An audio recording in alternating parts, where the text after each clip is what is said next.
சொந்தங்கள் அனைவருக்கும் வணக்கம்.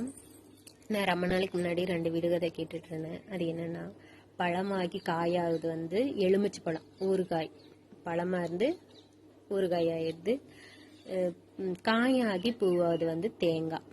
தேங்காய் உடைச்சி துருவுனா பூவாயிடுது. இது வந்து நம்மாழ்வார் ஐயா வந்து கிருஷ்ணகிரி மலைப்பகுதியில் இருக்கும்போது அந்த மலைவாழ் மக்களோட அந்த ஒரு பெண் வந்து ஐயா கிட்ட போட்ட விடுகதை. ஐயாவுக்கு பதில் தெரியல. அதுக்கப்புறம் அவங்க அந்த பெண்கிட்டே கேட்டாங்களாம்.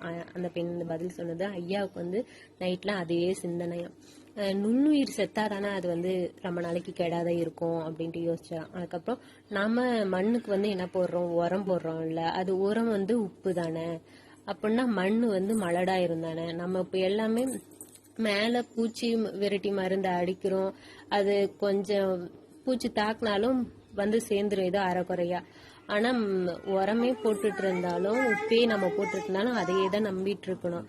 அதாவது ஒரு கம்பெனியை தான் நம்ம நம்பி பண்ணையும் பண்ண முடியும். மண்ணும் மலடாயிரும், விவசாயமும் அழிஞ்சிரும். நம்மளும் நம்ம சொந்த மண்ணிலே அகதிகளாக தான் இருக்கணும். நன்றி.